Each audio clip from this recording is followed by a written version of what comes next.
Good morning, my dear students. Today we are deliver one lecture on microprocessor and interfacing, and I am your teacher, Dr. Jyoti Bhagwanrao Phulkale from Department of Electrical Engineering, Baburao Deshmukh College of Engineering, Sevagram. Now, going to the syllabus and scheme of microprocessor and interfacing, it's having 6 units. The first unit is related with the VLSI circuit concept, while the second unit is about the introduction of microprocessor 8085, in which we have studied the architecture and description of software instructions, some addressing modes, their advantages. Similarly, some time diagram concepts is also included in unit number 2. Going to the unit number 3, it related with the flag structure, concept of PSW, as well as subroutines of subroutines of simple and nested loops instructions. Unit number 4 is related with the interrupt, and in that unit we are study about the concept and structure of 8085 interrupt service routine, their advanced instructions, some programming is related with the interrupt. While going to the unit number 5 is related with the methods of data transfer.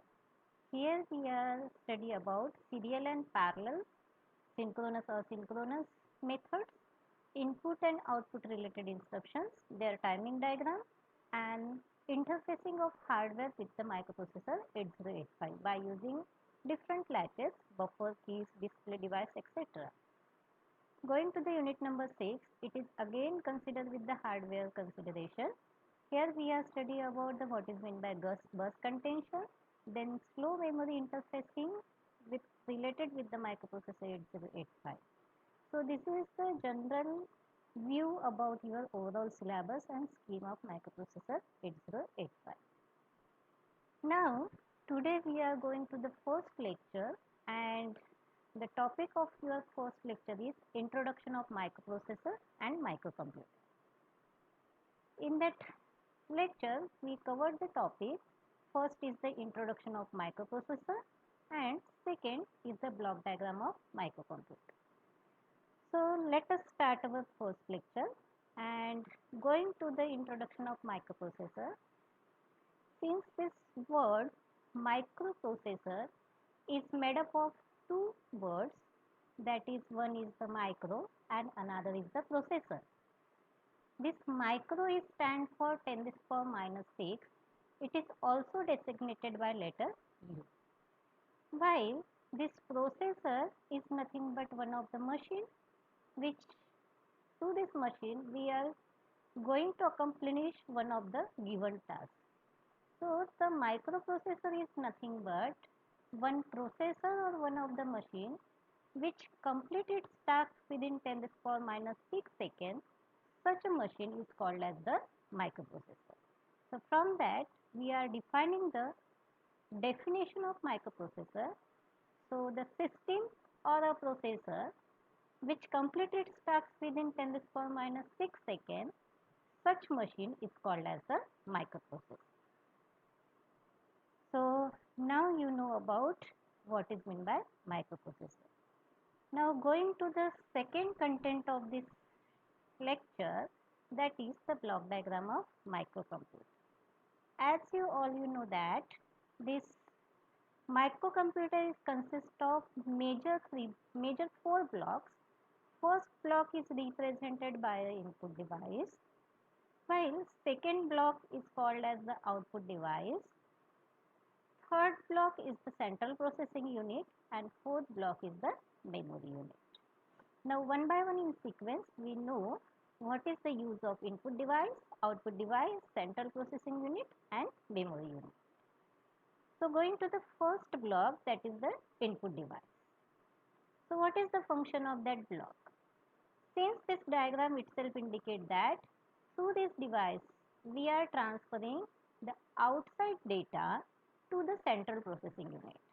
Means the function of input device is that it will transfer some information of output to the central processing unit through that device. Such device is called as the input device. input information we are transferring to the central processing unit through this block. While information is available in the central processing unit, and after processing the information in the central processing unit, if that information we want to transfer to the outside, in that case we are using one device. That device is called as the output device. Means here the information is already available in the central processing unit, process information is available here, and that information now we want to display on other devices. That display is called as the output device. Now going to the third block, that is the central processing unit.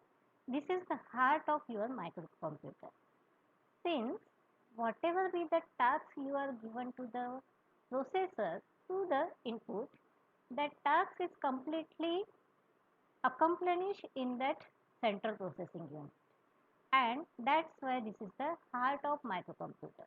Whatever be the task you are given, it may be addition of two numbers, it may be subtraction of two numbers, it may be multiplication of two numbers, or any logical, all tasks are completed here in central processing unit, and it is given to the output device. Now going to the fourth block, that block is called as the memory unit. That block is also important because through this block we are storing some information. So let us know how this block can be active. So here two arrows are given. One is the inward arrow while another is the outward arrow. So inward arrow indicates that information available in the central processing unit, if you want to store it, at that time we are using the inward arrow. Means information available in the central processing unit, we are stored in the memory unit. While this is the outward arrow. Means if you are observing that you are already stored some information in the memory unit, and now we want to read that information again. If you want to use that information again, at that time this arrow indicates that through this we are using that information again, and through central processing unit we are getting that information on the output device. Means now if you are defining the memory unit, it's nothing but to store some information, and that information can be used whenever you want to require that information. So for the storing of information we are using the memory unit. So this memory unit is classified into the two main categories. First is called as the non-volatile memory, and another second is called as the volatile. So now going to take what is meant by volatile memory, and second what is meant by non-volatile memory. So this non-volatile memory is also called as the permanent memory. Why it is called as permanent memory? Because some permanent information which is required for the microprocessor or microcomputer, that is stored in that memory. So that's why this is called as the permanent memory. Simple example we are taken, whenever you are start your computer, at that time you are press your start button. After pressing start button, your system will be open, and some default program can be run. That default programs are stored in the permanent memory.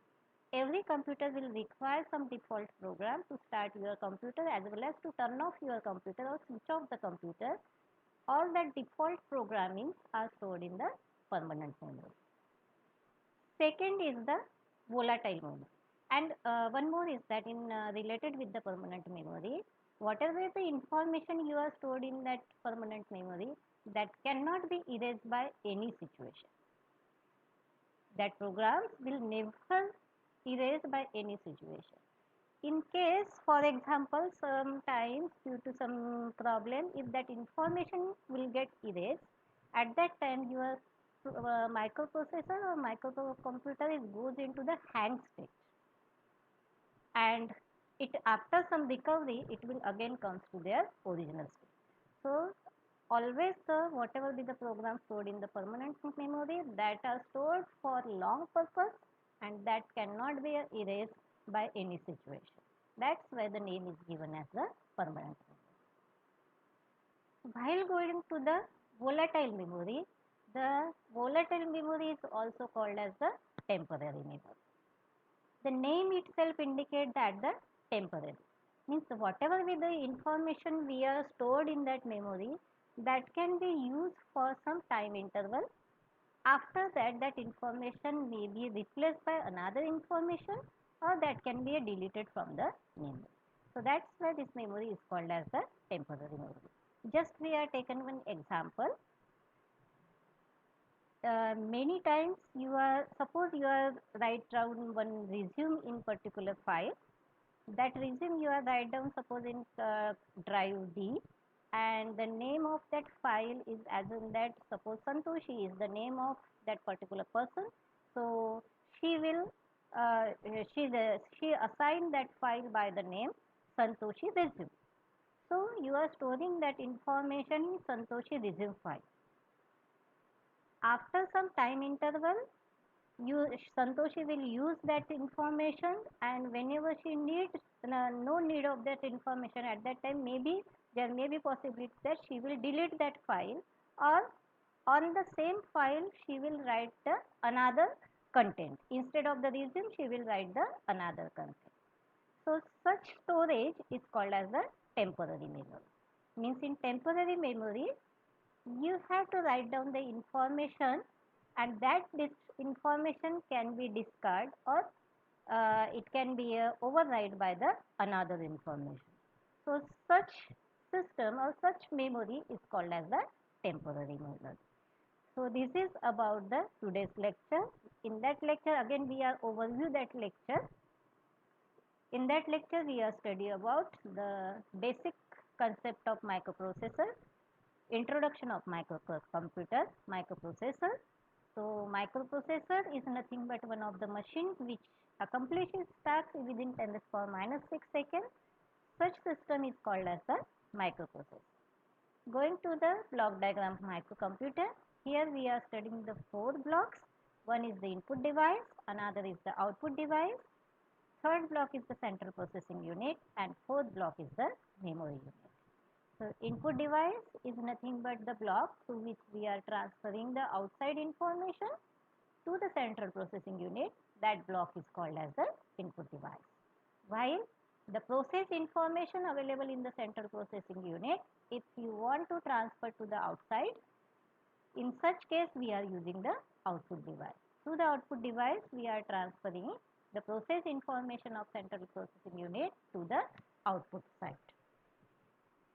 Third block is the central processing unit. Here whatever be the information you are given from the input side that are processed according to the given task, and as per the given task whatever be the information are processed that may be stored in the memory unit or it may be given to the output device.